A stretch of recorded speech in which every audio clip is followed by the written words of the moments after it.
Comment rompre la malédiction du non-aboutissement? Si tu veux rejoindre Eudel Galaxy, le réseau privé des êtres de lumière, un réseau d'excellence, d'émancipation et de grandeur, n'hésite pas à nous rejoindre dans la bio. Comment arrêter de se faire attraper par ce cycle satanique de malédiction du non-aboutissement? Tu commences des choses, tu les finis jamais. Tu commences des projets avec beaucoup de zèle, beaucoup d'énergie pour abandonner quelque temps après. Et tu vas voir que ça se répète dans tous les domaines de ta vie. Que ce soit dans le relationnel, que ce soit dans le côté professionnel. Tu vas voir que cette irrégularité est absolument visible partout. Et au fil du temps, ta vie se paralyse entièrement. Parce que tu commences quelque chose, tu y mets de la volonté, tu y mets de l'énergie, mais tu n'arrives jamais à aboutir. Tu n'arrives jamais à finir au moins un certain niveau, deux niveaux, 3 niveaux, 4 niveaux. Non, tu n'arrives jamais à aboutir ce que tu fais dans la vie. Et tu commences 10 milliards de choses pour essayer de te donner bonne conscience. En te disant que oui, tu progresses, j'avance, je fais beaucoup de choses en même temps, ça veut dire que je suis en train de me développer. Alors que rien du tout. Faire beaucoup de choses, se disperser dans tous les sens, ça ne veut pas dire se développer, ça ne veut pas dire se construire. C'est dilapider juste son énergie. Et à la fin de la journée, à la fin du mois, à la fin de l'année, tu te rends compte que tu n'as rien fait de grand, que tu n'as rien construit, que tu n'as rien bâti, mais que tu as de moins en moins d'énergie au fil du temps parce que tu es vampirisé en fait. Tu es vampirisé par des mondes occultes qui se nourrissent en fait de ton zèle, de ta volonté qui va dans tous les sens mais qui ne produit rien. Ils se nourrissent de ta procrastination, de la sensation que tu as quand tu procrastines, de la sensation que tu as de voir qu'au final, aucun de tes efforts aboutit. Cette frustration-là, ils s'en nourrissent. Et donc, ils te maintiennent toujours dans ce cycle-là, car tu les permets de vivre. Tu permets à ces entités sombres, désincarnées, de pouvoir se nourrir de toi, de nourrir de ta frustration, de ton manque de discipline, de ta stagnation, de la souffrance qu'il y a derrière ta stagnation. Et donc, tu te rends compte que ça devient vraiment une malédiction, ça devient un cycle interminable, douloureux. Parce que tu vois que tu passes à côté d'opportunités. Tu vois que tu as des potentialités à l'intérieur de toi qui ne se développent jamais. Parce que tu vas jamais au bout de ce que tu fais. Aucun engagement, aucune loyauté envers ton parcours, envers ta mission de vie, envers ton plan d'âme. Et ça se répercute partout dans ta vie. Parce que tu n'arrives pas à te reposer, à te discipliner, à te dire que je vais jusqu'au bout de ce que je fais maintenant. Je commence telle activité, j'y vais jusqu'au bout. Je commence tel sport, je vais jusqu'au bout. Il n'y a pas de demain je me lève, je suis fatigué, ou je rentre du travail, je suis fatigué, donc je remets à demain. Il n'y a pas de remettre à demain. Quand on s'engage à faire quelque chose, on va jusqu'au bout. C'est parce qu'à chaque fois c'est pareil. Avec vous, vous êtes motivé les premiers mois, les premiers jours, et puis petit à petit, la cadence diminue. Petit à petit, le zèle diminue. Et maintenant, on est rempli de plaintes, on est rempli en fait d'énergie de paresse, de procrastination, et donc tu sombres dans l'autodestruction. Tu t'es promis de faire des choses, tu ne les fais plus. Tu t'es promis de tenir une certaine discipline, tu la tiens plus. Parce que tu lâches le bateau, t'abandonnes. Et quelques mois plus tard, tu vas encore te remotiver après avoir vu 2-3 vidéos de motivation et tu vas encore entamer un nouveau processus pour de nouveau abandonner quelques mois après. Plusieurs humains sont dans ce type de cycle. Plusieurs humains entretiennent ce type de cycle. Et ça révèle en fait un manque de sérieux, un manque de courage. C'est au moment où c'est difficile, c'est au moment où il y a des complications qu'il faut en fait t'affirmer, qu'il faut montrer que tu as une discipline de faire, que tu as une volonté de faire. C'est pas quand tout va bien seulement, c'est pas quand tout est éclairé, que lorsqu'il y a du soleil. C'est au moment critique qu'on doit voir si tu es vraiment ancré dans le processus. Si spirituellement tu es vraiment fort, ce sont des épreuves qui viennent pour vous révéler. Pour voir exactement où en es-tu sur ce processus évolutif. Est-ce que tu es vraiment dedans, tu es vraiment impliqué ou c'est de la comédie? Est-ce que tu es vraiment fort spirituellement ou c'est de la comédie? Est-ce que tu es vraiment discipliné ou tu es juste discipliné quand tout va dans ton sens? Mais à la moindre complication, tu abandonnes. Tout ça, la vie vient te tester à ce niveau-là, chaque jour. Chaque jour, cette malédiction peut soit se perpétuer dans ta vie, soit tu peux décider de la rompre. En prenant la décision de t'engager dans un processus et de t'y tenir. Et n'abandonne pas parce que tu ne vois pas 2-3 résultats. N'abandonne pas parce que tu ne vois pas un résultat immédiat. Continue de pédaler. Continue, maintiens le cap. Car les résultats, en réalité, apparaissent à l'intérieur de soi avant d'apparaître à l'extérieur. Nous modifions d'abord notre fréquence, notre état vibratoire, notre état de conscience, et ensuite les résultats apparaissent. Ça se travaille d'abord au niveau des racines. Ça se travaille au niveau des racines.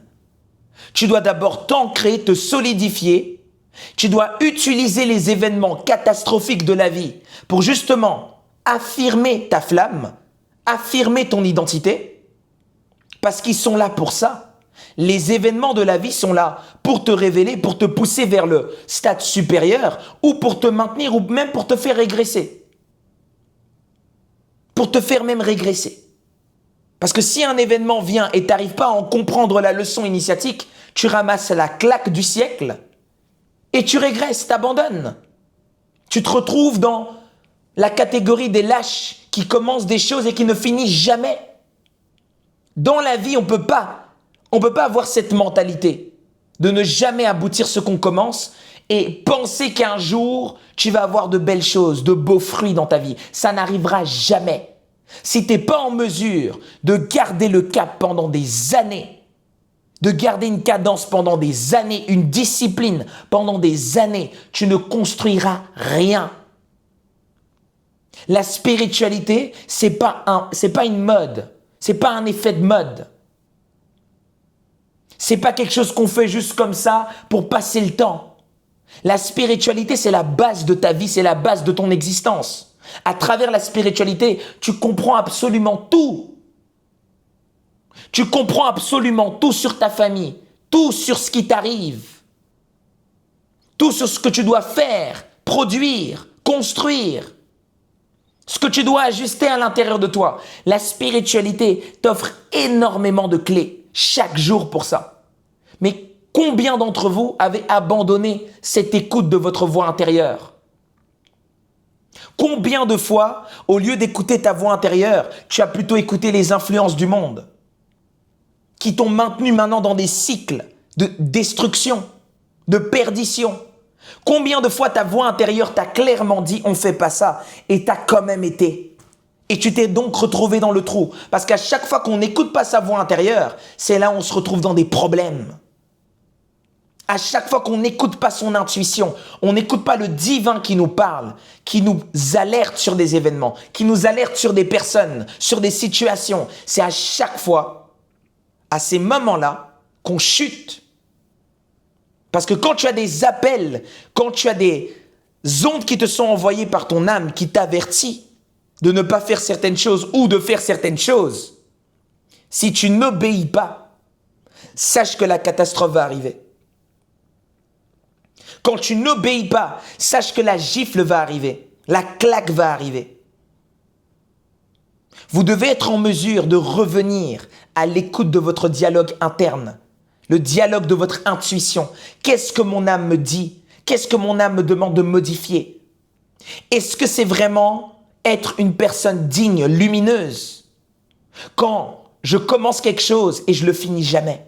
Ou quand je commence quelque chose en me disant déjà, est-ce que vraiment je me donne pas trop à fond? Est-ce que ça va marcher? Est-ce que je vais continuer? Vous commencez des choses en doutant déjà du fait que si vous allez continuer ou pas. Mais alors commencez pas. Restez dans la catégorie des misérables. À quoi bon commencer quelque chose sans t'engager pleinement? C'est quoi ça? À quoi bon t'engager? Entrer dans un processus en te disant déjà que tu ne vas pas aller jusqu'au bout, que tu ne vas pas vraiment t'engager. À quoi ça sert?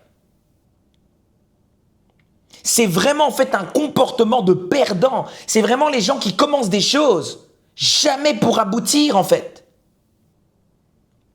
On va tester la relation. Je suis pas trop sûr, mais bon, testons et on va voir si la relation va fonctionner. Mais bien sûr qu'elle fonctionnera pas. Ça part déjà d'une mauvaise base, d'une mauvaise énergie, d'une mauvaise intention.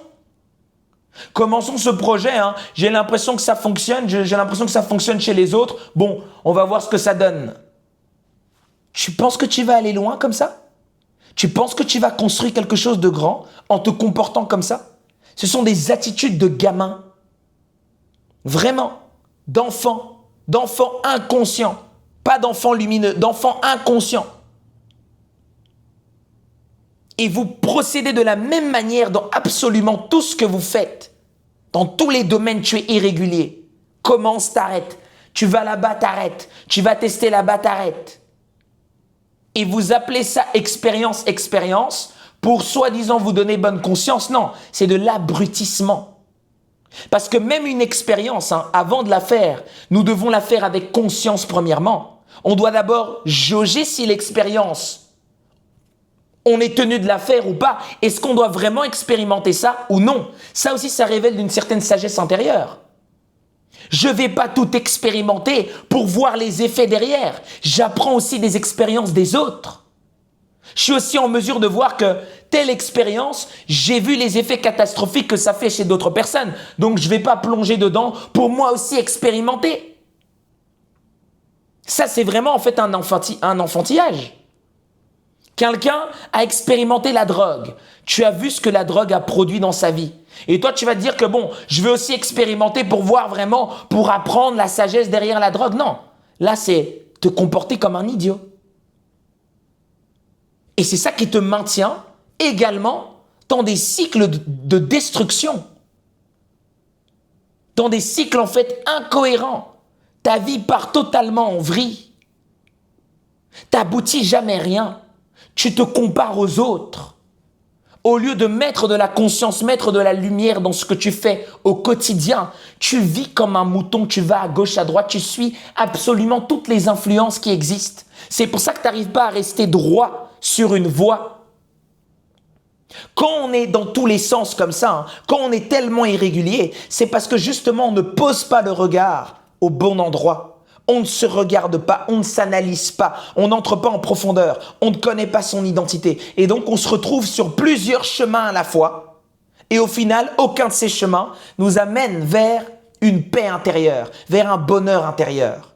Aucune de ces voies nous permettent d'être véritablement heureux. Parce que ce ne sont pas nos voies, ce sont des voies d'influence qui veulent vivre au travers de nous, profiter de notre égarement pour pouvoir se nourrir de notre énergie. Et oui, mon ami, si tu n'es pas maître de toi, tu seras esclave d'influence. Tu seras esclave de tes propres influences, de tes propres pulsions. Si tu n'es pas en mesure de comprendre ça, toute ta vie va être une vie d'errance. Tu dois savoir qui tu es, connaître ton identité, savoir de quoi tu es composé, quelles sont tes potentialités, quelles sont tes bénédictions dont tu as hérité. Et voir maintenant tout ce que tu peux construire avec. Et quand tu commences un trajet, va jusqu'au bout du niveau en question. Parce qu'à la fin de ce niveau-là, il y aura un nouveau parcours qui va se débloquer. C'est comme ça que la vie fonctionne. Le niveau 2. Tu devras aller jusqu'au bout du niveau 2, passer l'examen, niveau 3. Jusqu'au bout, passer l'examen, niveau 4. Ainsi de suite. Mais malheureusement, il y a des gens, vous n'avez même pas commencé le niveau 1. Tu sais même pas quel niveau commencer, quel examen passer. Tu ne te connais pas. Tu erres en rond. Tu tournes en rond. Et tu te compares aux gens. Ah, là-bas on passe tel examen, je veux aussi passer tel examen. Là-bas on passe tel examen, je veux aussi passer tel examen. Totalement perdu. Et ça, c'est parce que tu ne t'es pas posé la question fondamentale. Qui suis-je? Où je vais? D'où je viens?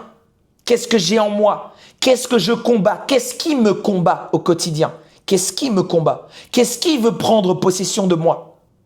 Quelle influence veulent vivre à l'intérieur de moi? Pourquoi ce monde obscur veut prendre à tout prix ce que j'ai à l'intérieur de moi? Ça veut dire qu'à l'intérieur de moi, il y a quelque chose de ultra précieux. Qu'est-ce que c'est exactement? Toutes ces questions, il faut que tu te les poses au quotidien. Être maître de soi dans le plan matériel et dans les plans métaphysiques. Et c'est même dans les plans subtils que ça commence, dans les plans métaphysiques que ça commence. Parce que la manipulation, elle se passe dans des endroits à l'intérieur de toi où tu ne les vois pas. Les endroits que tu ne remets jamais en question. Les convictions que tu as, que tu n'as jamais remis en question, mais que tu as hérité de certaines personnes de ta lignée, de certaines personnes autour de toi. Toutes les colonnes, les cases que tu n'as jamais remis en question à l'intérieur de toi, c'est souvent à ces niveaux-là que ça te piège dans ton évolution. Et tu dois, à partir de maintenant, faire toute une analyse de toi, globale, et cette analyse, c'est au quotidien, voir ce qui est cohérent avec ton identité, voir ce qui est incohérent avec ton identité. T'ajuster en permanence pour te reconnecter, pour revenir à toi-même, savoir exactement qui tu es, commencer la trajectoire de ton plan d'âme consciemment et plus inconsciemment et aller jusqu'au bout de chaque étape, chaque examen et ne laisser personne, qui que ce soit, membre de la famille, amis, entourage, événement, plaisir éphémère, quoi que ce soit, ne rien laisser t'enlever de ce trajet. Et tu vas jusqu'au bout.